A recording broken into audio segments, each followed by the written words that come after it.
Caracas, República Bolivariana de Venezuela, territorio libre de analfabetismo, a los libreros mediáticos que sintonizan La Librería Mediática, un programa en el que los libros y la televisión tienen mucho que ver, un programa en el que los lectores de todas las edades son protagonistas. La Feria del Libro de Caracas no solamente nos brinda un espacio lleno de libros, una gran librería en el Parque de Caobos Luis Mariano Rivera o Parque Sucre, como se está llamando ahora, sino que también nos da la alegría de los encuentros para celebrar. En este momento que grabamos el programa, no se ha dado el veredicto del Estefania Mosca, este premio que se organiza desde Fundarte todos los años, pero sí se han publicado los libros ganadores del año pasado. Nathan Ramírez, que ganó con este libro Crónicas en cuentos breves del silencio, Caracas 70, 80 y 90, y a quien tuvimos en la librería mediática, nos dedicó su libro así: María Elcira, amiga, tu labor incansable y animosa no se acaba, como la literatura. Un abrazo de Nathan, que además es un excelente fotógrafo y excelente cronista. Hoy queremos resaltar en esta parte del programa la faceta de poeta de Miguel Ángel Pérez Pirela, que ha asomado en algunas entrevistas que le hemos hecho, pero que se va consolidando con un proyecto que se llama Vérsame. Vérsame está disponible en laiguana.tv y también es parte de la banda de programación abierta especialmente para él en la televisora de los libros, tvlecturas.com. ¿Cómo es esto, Miguel Ángel, de ser poeta cuando tú lo que eres es un analista crítico de los medios, un filósofo prestado a la comunicación, pero tú eres un poeta de corazón también? Tú sabes que eso me recuerda a la discusión eterna que tenemos con nuestro amigo Luis Brito García sobre el tema de la poesía. Él dice que él ha escrito muchos poemas, pero que están guardados. De alguna manera también es mi caso, ¿no? Bueno, tú has sido una de las perseguidoras de ese libro que tengo en la gaveta. Pero está asomándose. Está asomándose lentamente y quizás por ahí va la respuesta. Quizás me sonroje menos traduciendo esos poemas, esos versos a las redes sociales, al 2.0, que viéndolo plasmado en un libro. Está de más decir el amor que tenemos por los libros y por tener ese amor también un gran respeto, ¿no? Sí. Por los libros y más aún los libros de poesía. Entonces nosotros venimos desde hace muchos años, precisamente tú lo dices cuando me tildas de analista político, tratando de quizás traducir sea una falta de respeto para los usuarios y las usuarias, ¿no? Pero tratando de darle otro canal, otros puentes de comunicación al análisis político, y eso, bueno, de ahí ha surgido Cayendo y Corriendo desde el punto de vista televisivo, laiguana.tv desde el punto de vista del 2.0, y quisimos también hacer lo mismo con los versos y con los poemas, pero con un trabajo quizás aún más arduo, que es traducirlo no solamente para un portal web, no señor, sino para redes sociales. Y cuando tú, por ejemplo, hablas de Instagram, sabes que tienes un minuto, un video de 1 minuto para comunicar todo. Entonces, ¿cómo llevar, no sé, 10 versos, 20 versos en un poema a 1 minuto en el 2.0 para además un público que está apurado? Que está apurado porque es un público que tiene 15 años, 16, 17, 18, 19, hasta los 20, 25 años y que quiere todo ya digerido y rápido. Entonces, utilizamos las imágenes, utilizamos los simbolismos, utilizamos la pintura, utilizamos el arte para hablar del arte, que es la poesía. Y mira, tuvimos un gran impacto porque no nos esperábamos que ese poema, que algunas veces cuesta tanto leer, para el que no sea un lector avisado de la literatura o de la poesía, al verlo en un lenguaje 2.0, inmediatamente se interesa, accede y no solamente ve el resumen de 1 minuto, sino que va abajo y lee el poema. Y ahí entonces, bueno, dicen que todos los caminos conducen a Roma, nosotros nos tenemos que inventar todos los caminos para vehicular nuestra verdad, María Elcira. Claro. Y es precisamente Vérsame, y es precisamente ese nuevo lenguaje 2.0 para la poesía, como que lo último que encontramos para comunicar. Es muy sabroso porque la gente dice, Benedetti decía, pero bueno, no le estén criticando a la gente que lea las novelitas esas de Corín Tellado o las novelitas de Vaquero. Por todos lados se entra a la literatura. Correcto. Y a la poesía, que a veces la gente le tiene como miedo, se puede entrar desde ese movimiento de letras y de palabras y de imágenes. Y entonces después, como tú dices, si quedaste movido, y quieres más, buscas entonces la poesía. Y si te gusta más, entonces empiezas a buscar más poetas y te metes en ese mundo, de manera de que Bérsame también es un proyecto de promoción de lectura. Sí, sí, sí, completamente. Mira, creo que era Marcel Proust que decía que la lectura es una forma de amistad. Y es precisamente eso lo que estamos buscando, es decir, crear ese lazo de amistad entre las letras y el lector. Y algunas veces uno necesita para enamorarse que alguien te presente a la muchacha o al muchacho. Bueno, Bérsame es casi una presentación a alguien que quizás no se interesa por la poesía, de mira, así también se puede digerir, se puede, permítanme la provocación, consumir poesía, ¿no? Sí.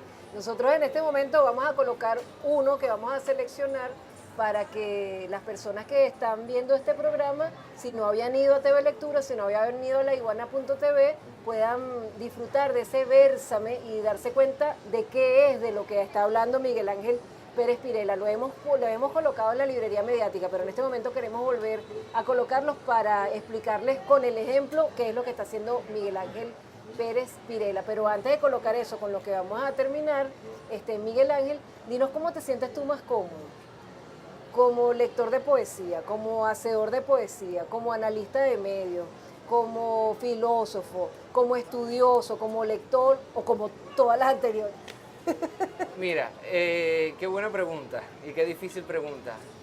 Te voy a responder en algún momento te he citado a ese viejo profesor alemán que me marcó mucho en los primeros años de mis estudios, eso fue en Roma, Carlo Huber. Él decía que la filosofía es decir con palabras sencillas las cosas más difíciles y complejas de la tierra.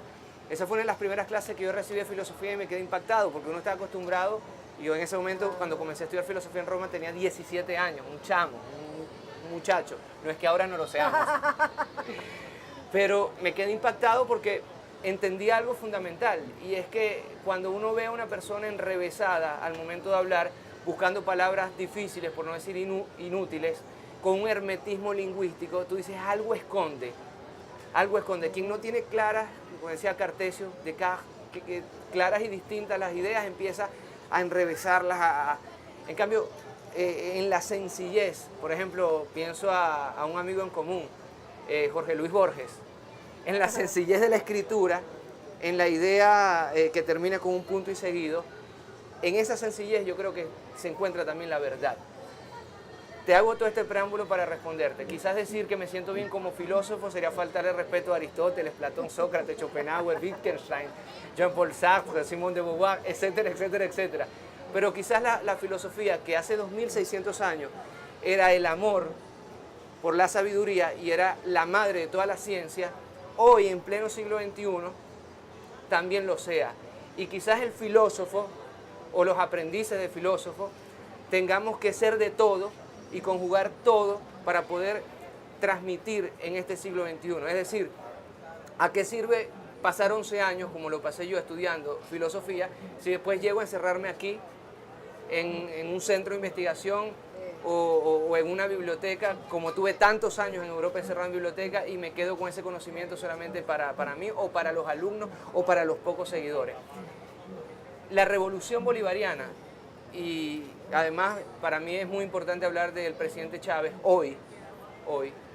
Recordemos que esto se está grabando un día del nacimiento de Hugo Rafael Chávez Frías. Chávez me puso frente al desafío, siendo yo un ratón de biblioteca, de comunicar al gran público, a la masa. Y quizás esa sea mi respuesta. Hoy día yo me definiría como un filósofo comunicador, es decir, interesado en todo y con la vocación, con el hambre de tratar de comunicar ese todo el tiempo. Y ese es el valor más importante para mí en estos momentos de la literatura, de la comunicación, y quiero esto decirlo muy claramente, y de la política. La política como el lugar del nosotros, de la comunicación, del conocimiento y de la idea que transforma la realidad. Así es. Bueno, entonces vámonos con un minuto para el libro, pero con Bérsame, para que vean ese Bérsame de Pérez Pirela en esta parte de la librería mediática. Y luego venimos con otro invitado.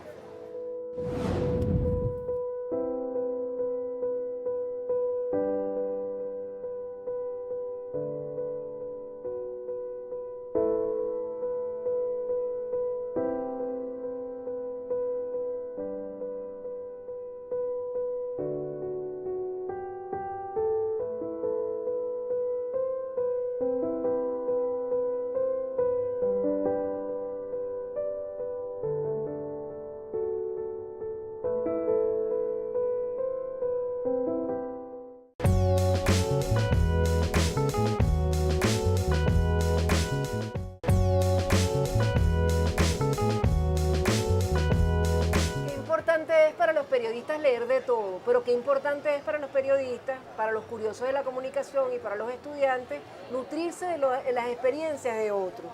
De este libro hablamos en otro programa, Periodismo, Medios y Comunicación, que es una novedad de Eleazar Díaz Rangel, donde él nos cuenta la historia del periodismo y sus experiencias.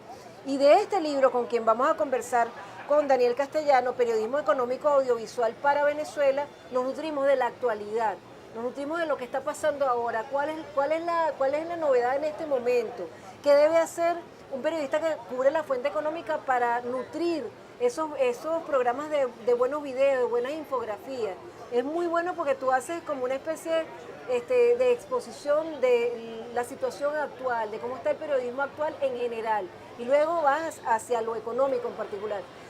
Tú has estado escribiendo sobre cultura, sobre ballet, sobre una cantidad de cosas diferentes. Has hecho una obra de teatro, ahora te vas a esta fuente. ¿Por qué te interesó desarrollar eso en este libro que podemos conseguir en Librerías del Sur? Librerías del Sur. Muchísimas gracias, María Alcira. Primero, felicitarte por tu merecido Premio Nacional de Periodismo, de verdad, y el programa que lo obtuvo, de los tuyos, excelente, de verdad. Mira, sabes que yo cuando me gradúo, yo entro a Venezolana de Televisión, cuando estaba Jesús Romero Anselmi, para reforzar precisamente la cobertura de fuente económica. Sí. Y mi tesis de grado precisamente versó sobre el tema del tratamiento periodístico de la fuente económica. Con todo lo que hemos estado viviendo últimamente en Venezuela, con toda la guerra económica que estamos viviendo, uno como que se le activan las alarmas de que yo como periodista, ¿qué podría hacer para coayudar a las políticas que se están llevando a cabo y que fuesen exitosas? Y ya teniendo ese background de haber hecho la carrera, yo hice también administrador de contaduría en la Universidad Central, hice un básico de economía, entonces ya más o menos me defendía bastante con la fuente y tuve muchísimos años de experiencia.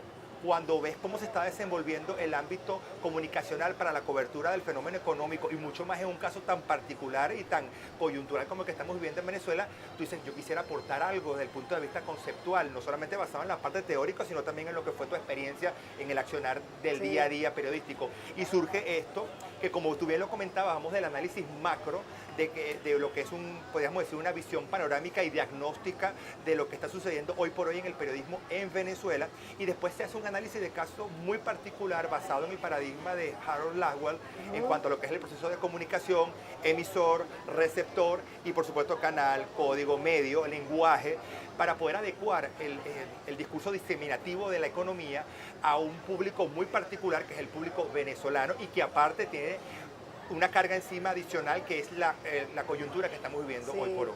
Sí. Es muy importante porque uno no puede hacer el mismo tratamiento a la fuente de cultura, a la fuente ecológica, a la fuente de economía. Son tratamientos diferentes porque la información se debe transmitir de una forma diferente, a públicos diferentes. Sí. Y en este caso que es tan delicado, lo económico puede ser tergiversado si uno no hace bien la cobertura. Este libro yo creo que es muy interesante, no solo para estudiantes, sino para los que están cubriendo la fuente.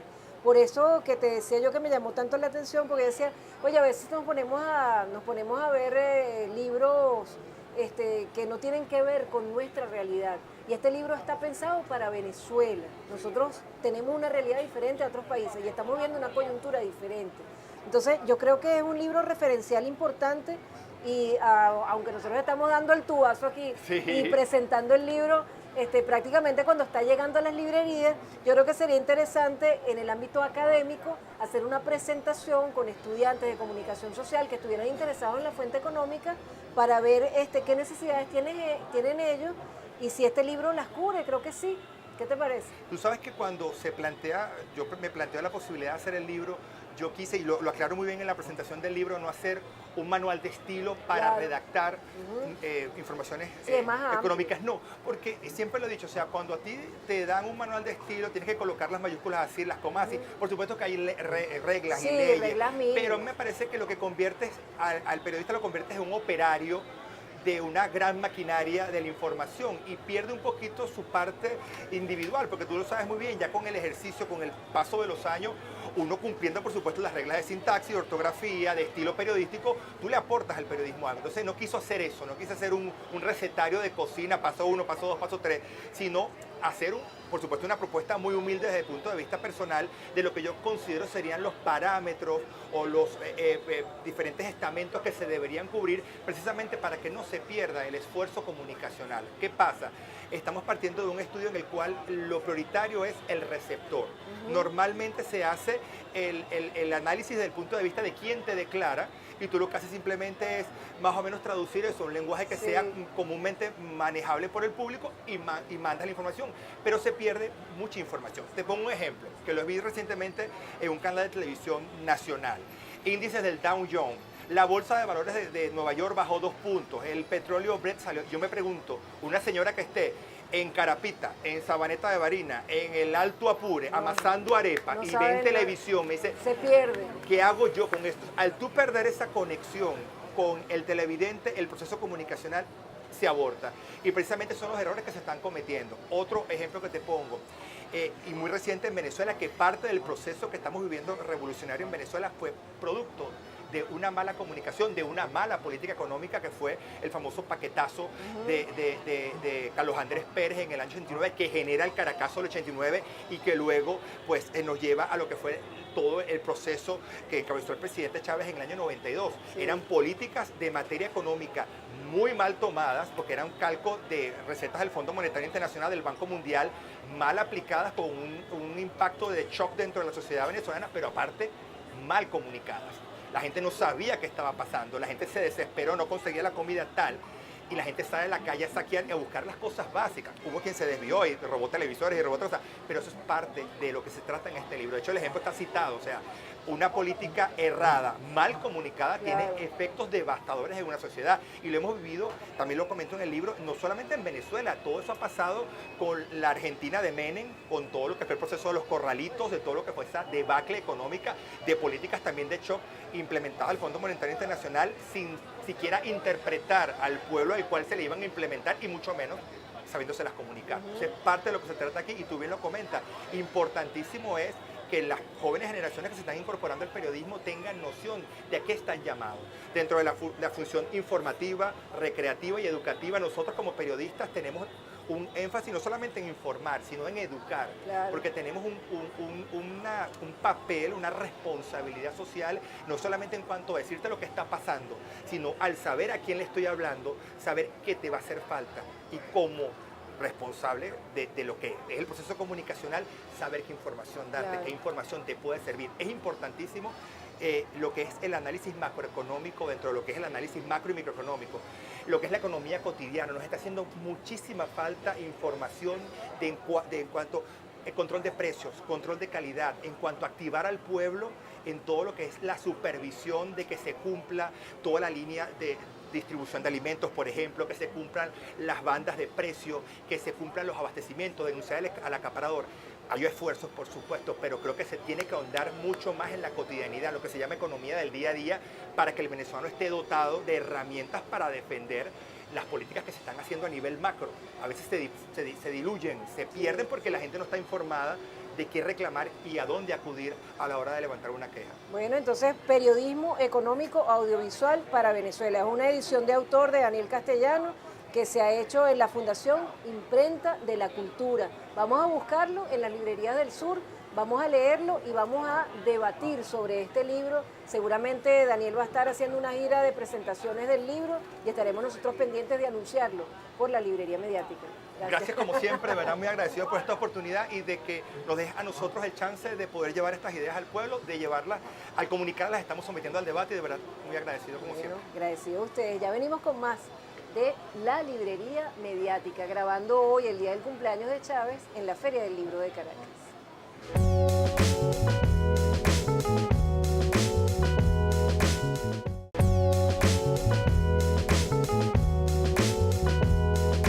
Bueno, aquí me está diciendo la productora que está volteado el libro, pero es que este libro de Arle Herrera tiene doble portada. Cementerio privado y a la muerte le gusta jugar a los espejos. Son cuentos de otras épocas de Arle Herrera que publica Fundarte y están aquí en la Feria del Libro de Caracas como una reedición, cuentos que hablan de temas diferentes, y además entonces está, como son dos libros, tiene doble portada. Es como el espejo el espejo que puede ser o no puede ser la televisión. Ahora tienes la responsabilidad de Ávila TV, que es una televisión para la ciudad. Hay experiencias muy bellas, como TV Ciudad de Montevideo, que son pulcras, en el sentido de cumplir la función de servir a la ciudad. Y Ávila TV es una televisión alternativa que ha tenido distintos estilos y que ahora tiene como un nuevo aire en el momento que tú entras a Ávila TV. ¿En qué consiste eso? Porque uno lo siente pero no lo sabe explicar. ¿En qué consiste ese nuevo aire de Ávila TV? Bueno, estamos enmarcados en todo este nuevo comienzo, ¿no? Y así nos los hemos planteado, como un nuevo comienzo incluso para este canal que tanto le ha dado a la comunicación venezolana, a la comunicación caraqueña y a la comunicación juvenil.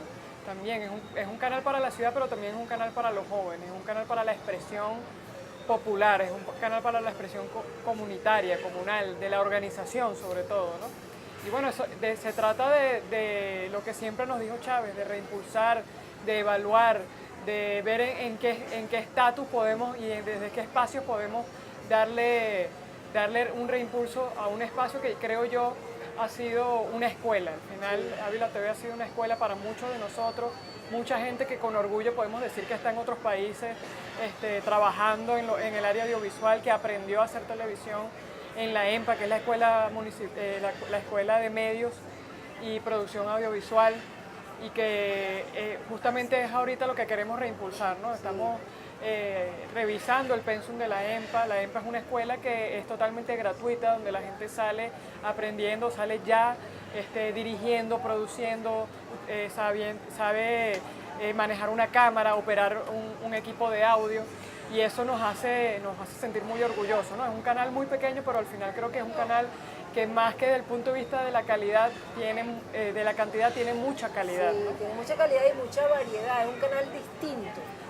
Ávila TV también cumple de alguna manera con algo que a nosotros nos llama mucho la atención como objeto de estudio, que es el análisis crítico de medios. Andrea estuvo con nosotros en la librería mediática siendo viceministra con un grupo de niños y analizábamos en un entorno de un evento que había de análisis crítico de medios la posición que los niños y los jóvenes deben tener ante los medios, la formación crítica ante los medios, en eso que hemos dado en llamar Foro Permanente de Educación Crítica sobre Medios de Comunicación, que fue premiado por el Jurado del Premio Nacional de Periodismo. Hay gente que está ahorita viéndonos y dice, Ávila TV, pero no lo conozco. Hay otra gente que lo sigue, como nosotros, desde distintas épocas. ¿Cómo se sintoniza Ávila TV? Ávila TV se puede ver a través de cableras, de algunas cableras pequeñas en Caracas, de la TDA a nivel nacional. En Caracas tiene señal al aire Canal 47. Y bueno, nosotros estamos en este momento justamente trabajando todo lo que significa poder ver Ávila TV a través de espacios digitales, es decir, a través de canales digitales de streaming, y que los programas también se puedan ver no solamente en el mismo aire, sino que la gente pueda buscar por internet y disfrutar de los programas, que además son programas que trascienden en un momento específico, ¿no? Afortunadamente, como en Ávila se hace una televisión más bien como a la carta, no es una televisión informativa de prensa, de actualidad, son muchos programas muy culturales que hablan de Venezuela, que hablan de Caracas, que hablan de la juventud, y que se pueden disfrutar en cualquier momento, en cualquiera de sus temporadas, ¿no? Nosotros en este momento estamos estrenando varios programas durante este mes aniversario. Aprovechamos que el mes de julio es el mes aniversario de Ávila y estrenamos nuevas temporadas, y varios de esos programas los estamos lanzando por plataformas como YouTube, como IGTV. Estamos haciendo mucha audiovisual para redes, es decir, de este tipo que son cápsulas cortas, y estamos en esa experimentación justamente, que creo que es lo más novedoso que estamos haciendo ahorita en el canal, que es la experimentación de esos nuevos formatos, ¿no? Los nuevos formatos de la televisión y de consumo digital, que ahorita se está dando mucho en la juventud venezolana y bueno, en la juventud global, ¿no? Es el consumo de este tipo de audiovisuales muy cortos, pero con mucha carga política, con mucha carga crítica, con mucha carga cultural, y que es además el futuro que ya es presente, porque la mayoría de nosotros vemos mucha televisión y consumimos muchos medios a través o del teléfono, de la tablet o de nuestra computadora. Sí. Y si quisieran ir visitar para conocer las instalaciones, porque a muchos jóvenes les interesa visitarlos, ¿cuál es la dirección? Fíjate, nosotros estamos en la avenida Urdaneta, Torre Eiffel, y además los invito a todos los jóvenes que se vean interesados en la televisión, que en las próximas semanas vamos a estar inscribiendo para la nueva cohorte de la escuela de Medios y Producción Audiovisual, la EMPA, y por lo tanto eso nos va a traer una nueva camada de jóvenes aprendiendo a hacer televisión y conociendo además desde un estudio hasta una cámara, hasta incluso sentarnos a entender qué es un guión, Claro. cómo se redacta, que además es una de las cosas más importantes, ¿no? A veces queremos llegar directo a aprender el equipo, el aparato, y hay toda una serie de cosas que necesitamos saber, incluso como usuarios, para poder ver televisión de una manera crítica y de una manera además nutritiva, que de verdad nos nutra, que de verdad nos deje algo y que nos permita en nuestro quehacer cotidiano llevar un debate, una discusión sobre nuestras realidades y sobre nuestras verdades en nuestras comunidades, en nuestros espacios de trabajo. Fíjate que, por ejemplo, ahorita estamos en un sitio donde hay mucho ruido, donde circula mucha gente. En la televisión tradicional no se permitiría esto, tendríamos que estar aislados, tendríamos que decirle a la gente que no pase. Ya uno se permite otras cosas. Uno de los realizadores de escenografía de BTV que está trabajando ahora me decía, tenemos que buscar nuestra propia estética, no tenemos que estar copiando estéticas ni estilos de los demás. Entonces, yo creo que la tendencia que deberíamos buscar es la tendencia humana, la tendencia natural, y yo creo que eso se ve mucho en Ávila. Sí, yo creo que además nosotros nos hemos dado una oportunidad, no solamente Ávila, sino en general todos los medios en revolución y además con Chávez, de hacer una televisión diferente, de hacer una comunicación diferente que rompiera todos los esquemas y los estilos. Y bueno, Chávez siempre fue así, una persona que rompía con los protocolos, y eso nos ayudó mucho y nos enseñó mucho a entender que nosotros no tenemos por qué copiar modelos, sino justamente ir a nuestra propia raíz, ir a nuestras tradiciones, ir a nuestra forma, y además que nosotros tenemos formas muy diferentes a estos centros de poder donde se inventan las cosas, ¿no? Donde se inventa la televisión, donde se inventan los formatos, y eso nos permite a nosotros desde el Caribe, desde la latinoamericanidad, innovar con nuestras propias formas, y eso yo creo que yo me siento muy orgullosa en este momento de tener la responsabilidad de estar al frente de Ávila, porque es un canal que rompe con esos esquemas, ¿no? Sí. Y que ayuda a la gente a eso. Y que también nos invita a leer lo que otros han hecho. Hay muchísimos libros sobre televisión, y si tienen una escuela, también ustedes pueden proporcionar esa información de lecturas de lo que otros han hecho, porque uno aprende mucho. Hay un libro que se llama Cultura y Televisión, una relación de conflicto, de Pastoriza, que trabajó mucho tiempo en la televisión española. Y él allí definía todos los programas, los tipos de programas de libros que se habían hecho en la televisión española. Y nosotros ahí aprendimos mucho, y aprendimos también que era también sabroso hacer un programa que no tuviera ningún esquema predeterminado, y que eso también podía ser un estilo. Entonces quizá Ávila, en toda esa búsqueda que nosotros hemos visto y que nos ha ofrecido cosas que no encontramos en ninguna otra parte, hemos visto cine iraní, hemos visto dibujos animados que no conseguimos en otras partes, programas en vivo conducidos de una forma diferente. Ahora está uno que se llama ¿cómo es? De Aquí, allá y en todas partes. Aquí, allá y en todas partes, donde está Malú Rengifo, que la hemos tenido en el programa por sus monstruos chicos.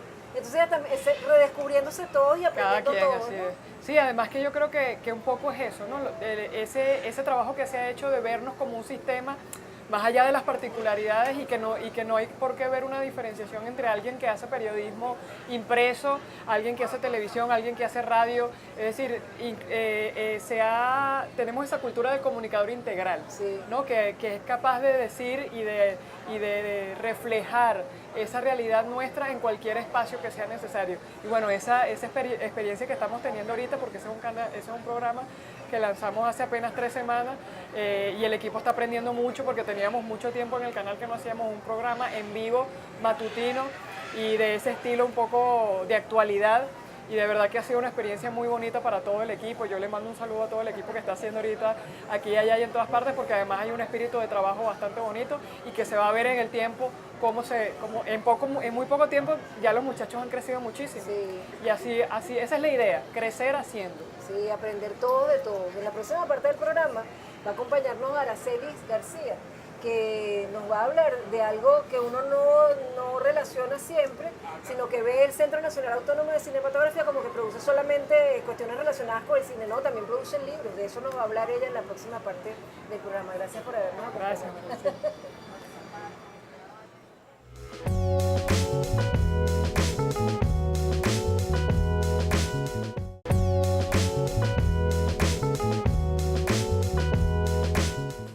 textos y otros males de Aracelis García, de la época de Cadia, un libro. Así es. Idéntica, romperé los espejos, haré tiza mi imagen que cada mañana rehace piadosamente mi cómplice, mi delator, Octavio Paz.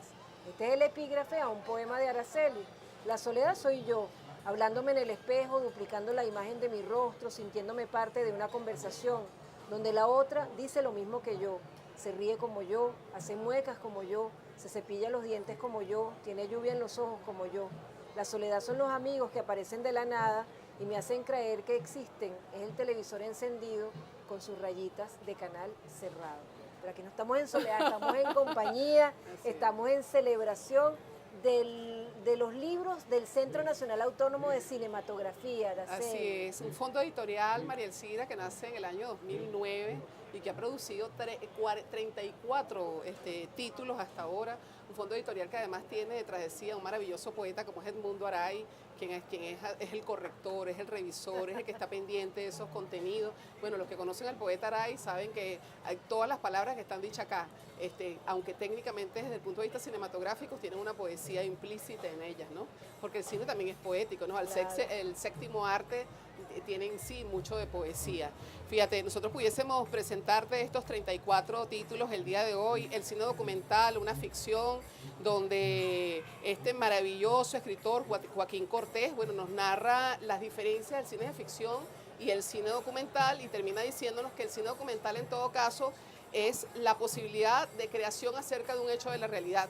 Creo que extraigo esto del libro de Joaquín Cortés, ¿no? Oye, qué chévere, las trampas del oficio, así es, todas las trampas en las que puede entrar un productor, un realizador de cine para llegar finalmente a hacer una película y que ella se vea en la gran pantalla. Es un libro también de Ambrosio Fornet, que forma parte de este fondo editorial del Senat. Luego nos podemos conseguir con este maravilloso título, que es uno de los que a mí más me ha enamorado de todos los títulos que forman parte de la colección del Fondo Editorial Senat. Es un libro de Armando Arce, yo creo que uno de los artistas más completos que yo he conocido, María Elcira. En este libro se va narrando una experiencia, la experiencia de Armando. Bueno, aquí está una dedicatoria que me hizo Armando, un pequeño aporte a lo leído para Aracelis. Y entonces, bueno, él aquí nos va narrando sobre su experiencia cinematográfica, como hizo Manzanita, por ejemplo, que es una de las obras cinematográficas, oye, que recoge aquel maravilloso libro de Garmendia, ¿no? Y que lo lleva mediante la plastilina a una obra cinematográfica, una experiencia bellísima. Finalmente este libro termina, y yo quería un poco narrarles un encuentro que tuve maravilloso con este libro. Por ejemplo, estos cuentos que hace Armando Arce y que incorpora a este libro, que tiene que ver con su experiencia, que finalmente lo llevan a ser un creador. De padre sastre, como él bien lo narra aquí, y una madre, bueno, que se encargaba de muchos más oficios, tenía muchas más cosas que hacer que ser sastre, ¿no? Y entonces, bueno, él narra aquí en este libro La Laguna Encantada, o Lagunas Encantadas, la forma como su padre abandonó el oficio de ser sastre y se convierte finalmente en un buscador de fantasías, ¿no? Entonces vende las dos máquinas Singer y se compra otras máquinas de buscar, que era lo que buscaba el padre Armando Arce, fantasías que luego se convierten en películas, que son las películas que Armando ha logrado hacer durante muchísimos años. Altamente recomendado, usted va a conseguir aquí una estética, una ética y una poética profundísima en el libro de Armando, además que va a ser un recorrido por la filmografía de él, ¿no? Y este cine escrito. El cine escrito, bueno, esta es otra cosa maravillosa que me conseguí, otro escrito maravilloso. Fíjate, Jacobo Penso, para este sello editorial del Senat, nos va narrando toda la propuesta de promoción del cine que hace a través de cómo se fueron escogidas las películas que durante algún tiempo estuvieron exhibiéndose en Cinecelar 3. Es un espacio que aún funciona en la Casa Rómulo Gallegos, y que él hacía los escritos previos a cada una de esas exhibiciones, ¿no? Entonces se escogían, por ejemplo, 10, 15 películas. Yo extraigo de aquí, por ejemplo, el escrito como una herramienta de promoción del cine, este maravilloso escrito que hace Jacobo Penso acerca de los westerns, por ejemplo, ¿no? Entonces nos va narrando lo que significan los westerns, no solamente para el país donde él nace, sino qué narrativa dejan los westerns para el resto del mundo, ¿no? Qué mundo se estaba perfilando. Esos escritos de Jacobo Penso, altamente también recomendados. Es buenísimo. Ah, bueno, y esto que está en discusión. Así es, bueno, Hay una discusión eterna que es la ley de cinematografía, este también lo recoge el Fondo Editorial Senat, una compilación que hace conjuntamente con el Foro del Cine, una cantidad importante pues, de compañeros que se agrupan a través de esta instancia organizativa. En él está, bueno, desde Carlos Aspurua hasta los realizadores. La verdad que más diverso imposible. Así es, diverso. Un espacio bastante diverso del Foro del Cine Cinematográfico, y aquí se recoge lo que está entregado en este momento a la Asamblea Nacional y que seguramente pretenden ellos entregarlo a la Asamblea Nacional Constituyente, lo que va a ser la nueva ley de cinematografía nacional. Algunas consideraciones, algunas, qué sé yo, actualizaciones que ellos pretenden de la segunda ya reforma de la ley de cine. Mira, ¿y esto que me trajiste? Mira, además les acabo de traer una biblioteca hermosísima para librería mediática, que es un espacio que me gusta mucho, María Elcira, porque aquí la gente no viene a que la entreviste, sino a conversar. Yo creo que eso es lo más maravilloso de este espacio para televisión. Una biblioteca sobre Rodolfo Santana, que como bien sabemos es dramaturgo, guionista y director. En esta biblioteca usted se va a poder conseguir en obras cinematográficas como Soy un delincuente, una obra de Clemente de la Cerda, La empresa perdona un momento de locura de Mauricio Wallerstein, El crimen del penalista, un film de Clemente de la Cerda también, Compañero de viaje, otro film de Clemente de la Cerda, obras de César Bolívar, por ejemplo, como Col Comando 556, Panchito Mandefuá de Silvia Manrique, Olegario Barrera, Fin de Round, por ejemplo, El artista, autor y testigo, Un tiempo, un film de Sergio Marcano y Filipe Toledano. Son todas estas obras que están compiladas en esta biblioteca de Rodolfo Santana, un regalo para la librería mediática del Centro Nacional Autónomo Fue parte de la librería mediática en varias oportunidades y compartimos, siendo el jurado del Premio Nacional de Teatro, era yo jurado del Premio Nacional de Literatura. Una bellísima persona a quien le tuvimos muchísimo afecto y que sigue vivo en trabajos como este. Así que Rodolfo, yo creo, para este espacio, la librería mediática que es uno de los seres en los que que logra interpretar la dramática, la literatura, la cinematografía, y en el fin diciéndole al resto del mundo que el ser humano no es un ser que se exime de otras áreas de conocimiento, sino que todas ellas las puede abordar, porque ellas subyacen también en su espíritu, en su corazón. Y lo que tienes que hacer es que reaprenderlas nuevamente, encontrarse, interpretar nuevamente el mundo, reaprenderlas para entonces ser, pues. Sí, bueno, yo reitero la invitación a conocer todo el fondo del CENAC, visitando el CENAC, buscándolo en las librerías del sur, y también una obra maravillosa de Rodolfo Santana, el animador, la recordamos siempre, fue parte de la librería mediática de una forma muy importante, que es el animador que llevó al teatro Simón Pestana en una versión extraordinaria que a Rodolfo le encantaba. Rodolfo ha sido representado y filmado y considerado en todas partes del mundo. Es uno de los autores venezolanos de los que nosotros nos sentimos orgullosos. Gracias por este regalo. Así es. Gracias por tu Gracias, María Elcira. Vamos a hacer otro programa. Vale. Buscando temas. Bueno, mientras que se va ese programa, invitamos a todo el público además a que consulte nuestro fondo editorial, los 34 títulos que están digitalizados en la página del Centro Nacional de Cinematografía, que es cenatgov.be. Ah, buenísimo. Entonces tenemos todos esos libros disponibles para que todos leamos en el Centro Nacional Autónomo de Cinematografía, y lo digo a esta cámara porque Chacón es morocho de Chávez y está de cumpleaños hoy. Qué bello día ha sido el día de hoy, 28 para de Chávez. julio de para el compañero 2018. Ya venimos con más de la librería mediática.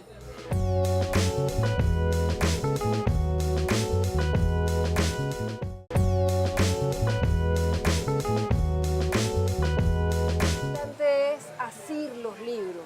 Qué importante es leer a Ludovico Silva y saber que Fundarte lo edita y lo reedita para que nosotros podamos reflexionar en torno al pensamiento de uno de los grandes filósofos venezolanos, Ludovico Silva. Independientemente de que estemos o no de acuerdo con sus ideas, quienes estén escuchando el programa o nosotros o quien sea, leer el libro de papel es tan importante, es tan trascendente el libro de papel. Eleazar Díaz Rangel había presentado este libro que vamos a comentar en otro programa, y le decían, bueno, vamos a publicarlo en digital. Y entonces los editores dijeron, ¿cómo vamos a publicar un libro de Eleazar Díaz Rangel en digital? Eso se acaba, eso se pierde. Es importante el libro de papel, Isidoro.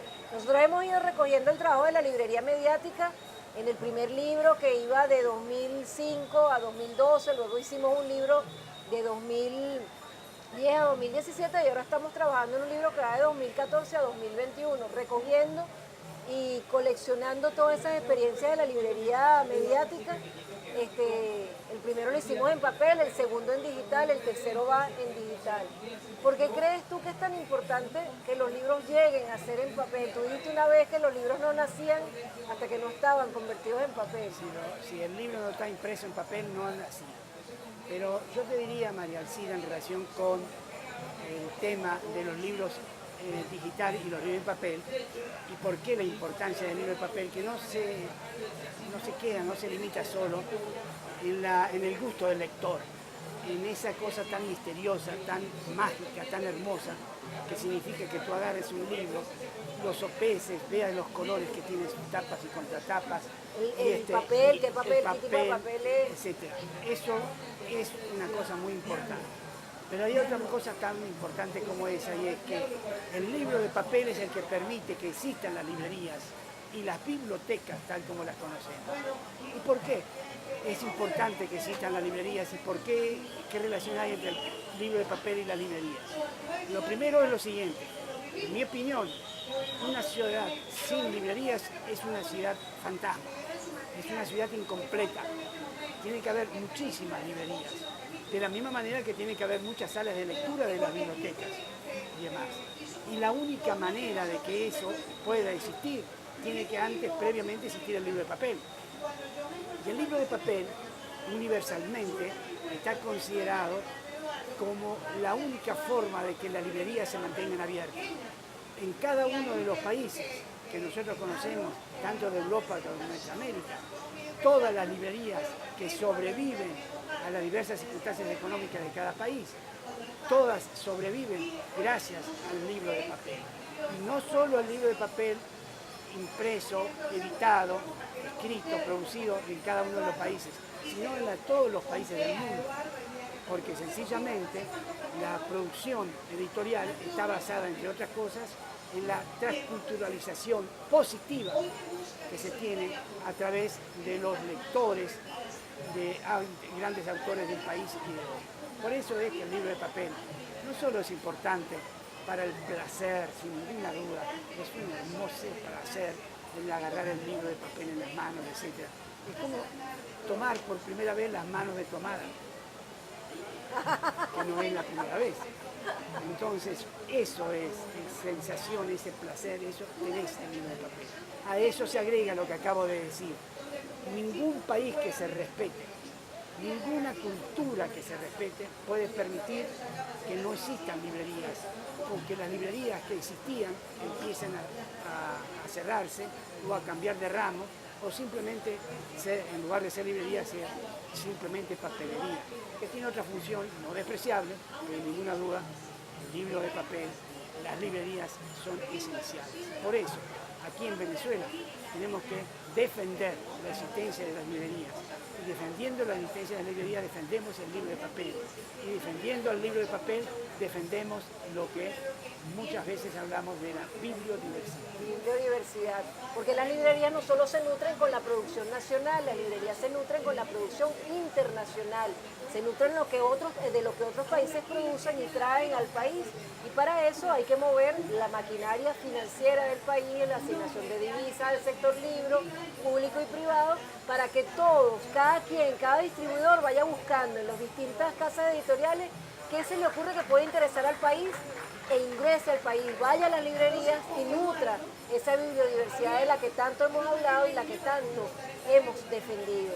Países como China están invirtiendo en las librerías del centro de Beijing, inyectando desde el Estado 8 millones de euros recientemente para que esas librerías se fortalezcan, para que haya una presencia de libros en la ciudad, para que eso que tú decías, Isidoro, la ciudad llena de librerías es una ciudad como esta que han armado acá en el Parque de los Caobos, una ciudad, una Caracas insurgente llena de libros. ¿Con qué terminamos, Isidoro? Terminamos diciendo que el ejemplo este que tú acabas de decir, China, manifiesta de una manera a esa China que ha venido creciendo de una manera importantísima, que se ha ido, digamos, tejiendo una gran tela positiva entre muchos países, entre los cuales, por ejemplo, las relaciones de la República Bolivariana de Venezuela con China cada vez son más profundas, son más extensas. Si la propia China entiende que defender las librerías y por lo tanto si ha habido algún tipo, digamos, de mengua en las librerías de China, el gobierno, el Estado se dispone a impedir, y no solo a impedir que esas librerías puedan desfallecer, sino que además para estimular la creación de nuevas librerías. Las librerías son esenciales para la cultura de un país. Y repito, una librería o un país o una gran ciudad sin librerías es, en mi opinión, una ciudad o un país fantasma. Así es. Bueno, los invitamos a leer siempre, a leer de todo. Hasta el próximo programa.